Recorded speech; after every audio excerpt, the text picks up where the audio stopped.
네, 밤매는 노래를 하겠습니다. 요건 민요예요. 네, 장르상의 특징으로 보면 요거는 민요랍니다. 일정한 형식 틀이 없고 서민들이 자유롭게 불렀던 거죠. 두행이 좀 마지막에 있는데 마지막 두행이 이렇게 돼 있어요. 아이고 아이고 울어보니 들은 채도 아니하고 상두꾼 황천길로 가는구나 라고 얘기를 하고 있어요. 자, 그래서 맨 마지막에 두행에서 나타나는 건 시적 화자는 되게 뭔가 좀 슬픈 듯하게 얘기하는데 들은 채도 아니하는 상두꾼. 상두꾼이 뭡니까? 어머니 그 관을 메고 가는 사람들. 그죠? 관제비라고 얘기하죠. 상여를 끌고 가는 사람들이 그거요. 어머니가 돌아가셔서 슬픈 겁니다. 어떤 어머니인지 봅시다. 여기 작자미상이지만 시적 화자가 여성이라서 친정 어머니가 돌아간 슬픔을 얘기하고 있다. 요걸 좀 미리 선지식으로 좀 정리해 놓고 갈게요. 민요인데 그 중에서도 친정 어머니가 어머니의 죽음을 슬퍼하는 겁니다. 그러면 좀 감상하기가 좀 편하지 않을까 해서 미리 좀 써놨어요. 불가치도 처음으로 갔죠. 어머니가 돌아가셔서 상여가 가는데 상두꾼들은 들은 채도 안 하고 그냥 저승길 무드로 빨리 가는 거죠. 힘드니까. 그겁니다. 자, 처음부터 보겠습니다. 불 같아도 더운 날에 매 같아도 험한 밭을이라고 얘기했어요. 자, 일단 불 같아도 더운 날, 불 같아도 불같이도 더운 날, 시간적 배경, 계절적 배경이 나타나고 있어요. 첫 번째 여름이겠죠. 시간적 배경 여름이고요. 그죠? 그래서 시간적 배경 여름. 그 다음에 매가치도 험한 밭이라고 하는 요 부분이죠. 요거는 공간적 배경이네. 번호 좀 매겨볼까요? 그래서 두 번째 처음으로 공간적 배경. 산 같은 험준한 아주 가기 힘든 밭이에요. 밭과 더운 날이 있습니다. 더운 날과 밭이라고 하는 시간적 공간적 배경을 나타내고 있는데 자, 시간적 배경 여름, 공간적 배경 밭. 그렇죠? 그 다음에 불같이도 더운 날, 매같이도 험한 이거 비유 중에서 뭡니까? 뭐뭐같이도 하니까 은유법이 있죠. 뭐뭐도 가치도 직유법이네요. 가치도니까 은유라고 썼네요. 네, 직유법이죠. 그래서 직유법을 두 번씩이나 반복해서 뭐가 나타나고 있나요? 굉장히 힘든 상황이죠. 그래서 밭을해서 요거는 화자의 힘든 상황을 나타내고 있습니다. 힘든 상황을 어떻게 간접적으로 지금 제시해주고 있어. 한 골 메고 두 골 메고 삼세 골로 메고 나니 한 골짜기, 두 골짜기, 세 골짜기. 와, 산등성이 세 개를 매는 거죠. 그래서 메고 나니 해서 농사일을 하고 있네요. 어떻게 농사일을 하고 있니? 고된 노동이죠.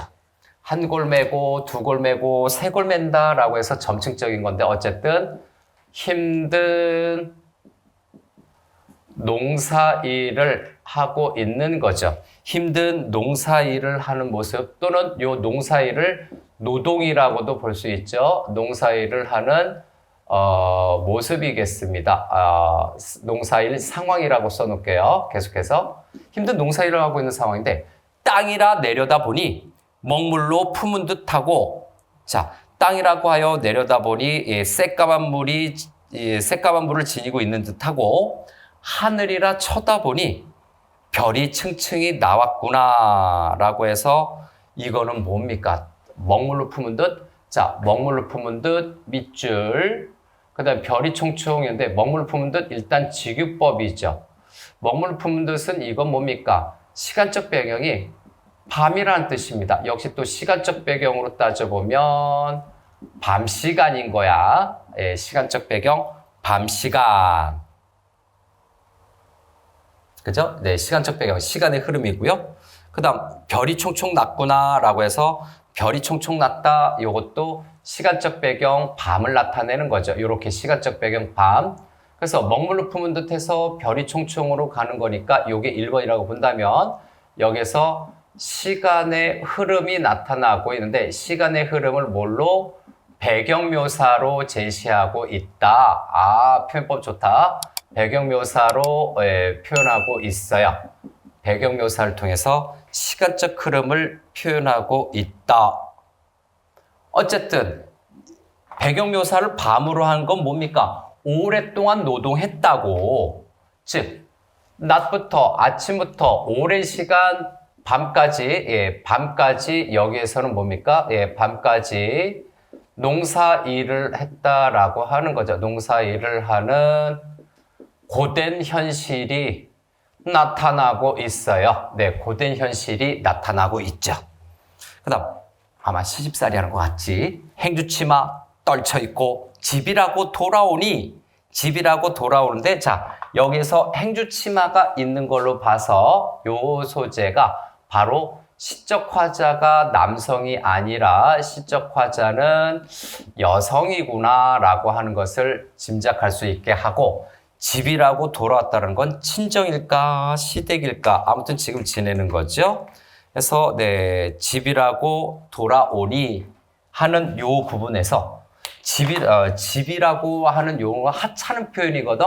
요거에서 화자의 열악한 좋지 않은 거죠. 열악한 거주 환경을 나타내는데 열악한 거주 환경이라고 하는 것은 가난일 수도 있다라는 거죠.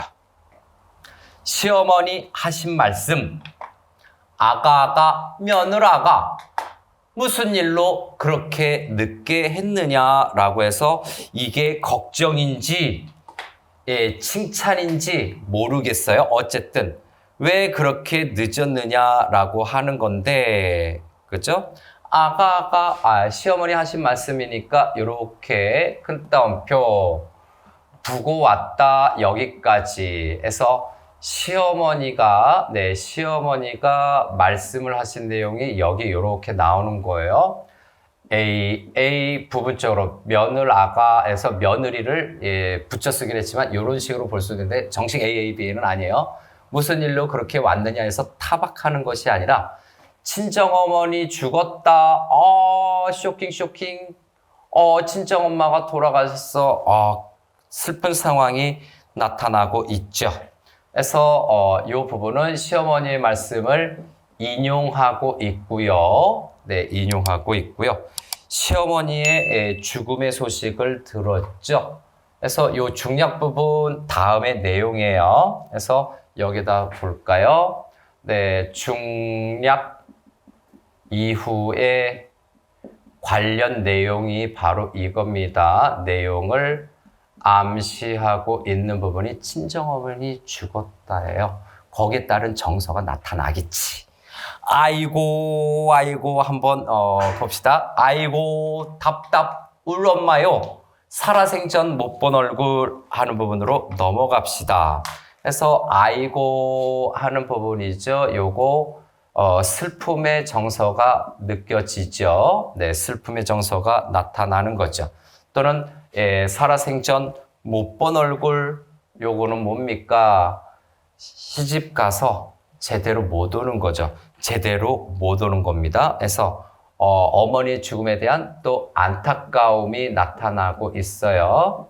그런데 이 안타까움인데 이 안타까움의 정서도 있지만 살아생전 못 본 얼굴은 시집간 이후 제대로 못 만난 거죠. 그래서 제대로 못 봤다라는 의미로 해석해 주면 됩니다. 시집 가기 전에 같이 살았겠지. 뒷세상에서나 보려 했더니 어머니 돌아가신 다음에 보려고 했더니 해서 뒷세상이라고 얘기하는 거죠. 그래서 뒷세상은 미래를 나타냅니다. 단어 뜻으로 보면 미래, 우리 이번 생에 다 살고 미래에서나 보려고 했더니 하마 벌써 행산길인데 행산길은 저승길이라고 봐야 됩니다. 저승길, 죽음을 맞이했다라는 내용입니다. 행산길을 가는군요. 해서 저승길, 죽음과 관련되는데 더 정확히 해서 행산길은 상여길이라고도 얘기합니다. 예, 같은 말로 상여, 무덤을 이제 꾸려서, 관을 지고서 꾸려서 가는 거겠죠. 무덤가까지. 상여길을 의미한다. 상여길. 저승길, 죽음, 상여길. 거기로 가는군요. 아, 슬프겠다. 그죠? 그래서 가는군요에서 시적 화자의 슬픔이 암시되고 있는 거죠. 가는군요라고 해서 슬픔과 한이 암시되고 있는 거예요. 서른둘, 행상꾼이라고 되어 있는데 서른둘 행상꾼나라고 하는 건데 여기에서 행상꾼이라고 하는 거죠. 행상꾼나라고 하는 것은 상여를 들고 메고 가는 사람들이다라고 봐야 되겠죠. 그래서 행상꾼나라고 하는데 행상꾼은 상여꾼이라고 봐야 될 거예요. 잠시 조금 멈춰주소라고 하는 이 부분에서 어머니에 대한 간절한 그리움, 안타까움이 나타나고 있죠. 그래서 어머니를 여인 안타까움이에요. 행상꾼나. 그래서 요 2번은 요겁니다. 그래서 시적 화자의 안타까움이 나타나고 있는 거죠. 어머니에 대한 그리움이 나타나고 있는 거예요. 그냥 보내고 싶지 않아요. 그리고 슬픔과 한이겠죠. 한의 정서도 여기 있다라고 봐도 괜찮을 것 같습니다. 자, 마지막 두 행으로 좀 넘어갈까요? 두세 행으로 넘어갈까요? 정리하고. 자, 됐나요? 그래서 요거 작품 제목 반매는 소리입니다. 제목을 좀 써놓고 반매는 소리 작자미상의 미녀예요. 반매는 소리 작자미상의 미녀. 정리하고 찍고 아이고 슬프죠. 다음에 마지막 세 행 정도인가요? 두 행 정도인가요? 우리 엄마 얼굴 넘어가겠습니다. 우리 엄마 얼굴 뭐라고요? 죽음이나 한번 봅시다 해서 죽음에서 여기에 시적 상황이 또 어머니에 대한 처지가 단적으로 나타나고 있죠. 자, 이렇게 한번 볼까요? 그래서 우리 엄마 얼굴에서 우리 엄마는 친정엄마입니다. 시어머니 아니고요. 제2의 부모가 아니라 원래 나를 낳아줬었던 그렇죠? 생모라고 봐야 되겠죠. 그래서 우리 엄마 얼굴 죽음이라도 한번 봅시다 해서 죽어 어떤 여의다라는 건데 친정 어머니의 죽음이에요. 친정 어머니의 죽음과 관련돼서 플러스 거기에 시신을 한번 보겠다라고 하는 건데 자, 한번 봅시다라고 하는 이 부분에서 간절한 그리움이죠. 그리움이 크게 나타나는 거 알 수가 있을 거고 아이고 하는 감탄사 영탄법이죠. 그래서 이 영탄법을 통해서 정서를 심화시키고 있을 거예요. 저 뒤에 보니까 울 어머니라고 해서 이 영탄법을 통해서 정서를 심화시키고 있어요. 슬픔의 정서겠죠. 뭐 말 안 해도. 들은 채도 아니하고 상두꾼 황천길로 가는구나. 화자의 슬픔과 관련 없는 거죠. 그래서 1번 화자의 슬픔과 상관없이 상여를 끌고 가는 거죠. 상여를 끌고 가는데 비정해 보여요. 그런데 만약에 그러면 하루 종일 해질 때까지 장례 치르기가 어려우니까 상두꾼들은 빨리 이제 묻으려고 하는 그 장지로 가려고 합니다. 그래서 들은 채도 아니하고 황천길로 가는구나. 그래서 상여를 끌고 가는데 이 부분은 바로 앞에 바로 표시하면 이렇게 되겠죠. 바로 앞에 있는 행 요거랑 서로 정서상 대조가 됩니다. 그래서 화자의 정서와 대비되는 네, 행위라고 봐야 되겠죠. 매정한 거예요. 이렇게 정서와 대조되는 이 행위, 슬픔과 상관없이 상여를 끌고 가는 이 행위를 통해서 네, 화자의 비극적인 슬픔이죠. 3번이에요. 화자의 어떤 그 비극적 슬픔, 어머니를 여인 비극적 슬픔을 부각시키는 거예요. 나는 슬픈데 상여꾼은 냉정하게 끌고 가거든. 그게 더 슬픈 거다. 라고 하는 겁니다. 아, 슬퍼요.